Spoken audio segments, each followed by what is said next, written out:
Title: The Last Stop of Silence. The wind howled on the deserted platform of the abandoned Silent Hollow station, a mournful melody that chilled to the bone. It was 3 in the morning, and Mark, a traveler lost in the forgotten geography of deep America, was grateful there was at least shelter, however bleak and desolate it might be.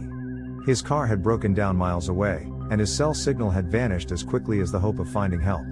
In the distance, the dim lights of the town glowed like cat's eyes watching from the darkness. Mark sat on a splintered wooden bench, the freezing air numbing his fingers.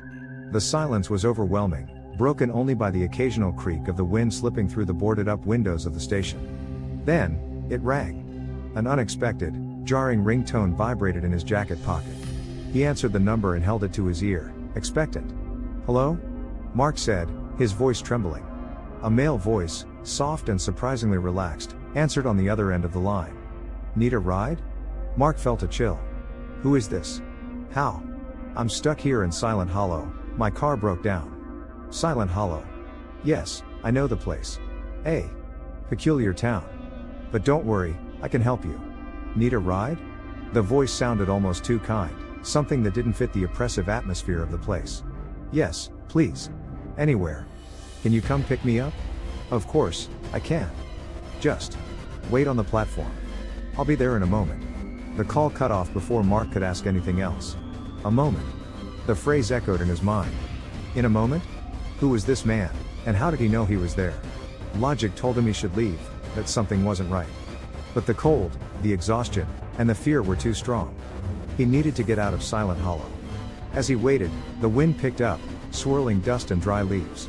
The shadows of the few buildings surrounding the station lengthened, twisting like claws about to trap him. Mark began to feel a presence, a sense that he wasn't alone. He looked around, but saw only darkness. Suddenly, a sharp whistle broke the silence.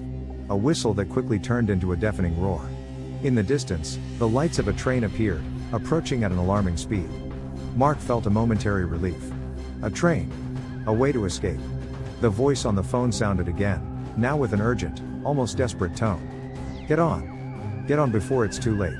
The train was approaching faster and faster, illuminating the platform with a ghostly light. Mark hesitated for a moment.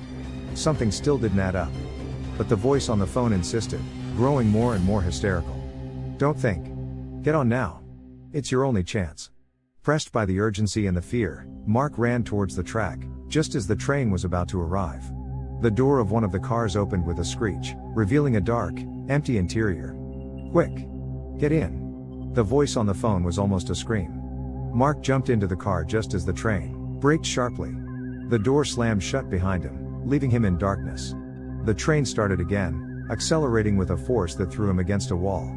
As his eyes adjusted to the dim light, Mark could vaguely make out the interior of the car. It was empty, except for a few wrecked seats and a layer of dust covering everything. A smell of dampness, and something else, something indefinably nauseating, permeated the air. He tried to take out his phone to call the mysterious voice, but the signal was gone. He was completely alone, locked in a ghost car that seemed to travel through nothingness. Suddenly, he heard a whisper. A faint sound, almost inaudible, that seemed to come from the walls. "Hello?" Mark said, trying not to show his growing terror. The whisper grew louder, turning into a collective murmur. Indistinguishable voices that seemed to lament, moan, whisper incomprehensible secrets. Mark pressed himself against the wall, feeling the cold of the metal chilling him to the bone. The voices grew even louder, flooding the car with a chorus of suffering. He could feel the presence of something else, something invisible that watched him from the darkness. Then, one of the voices separated from the chorus. A female voice, sad and melancholic. "He promised you an escape. Didn't he?" Mark felt his heart pounding in his chest. "Who are you? Where am I?" "You're where all those who trusted him end up. On the train of lost souls." Mark didn't understand anything. The train of lost souls? Who are you talking about? "The conductor. The man who offered you a ride. He feeds on despair. He lures you with the promise of salvation, but he only takes you to this place. To nowhere." The female voice grew weaker, merging back into the chorus of lamentations. Mark tried to open the door of the car, but it was locked. He was trapped, doomed to wander eternally on the train of lost souls, along with all those who had been deceived by the voice on the phone. Suddenly, the train began to brake. It stopped with a violent screech, in the middle of absolute darkness.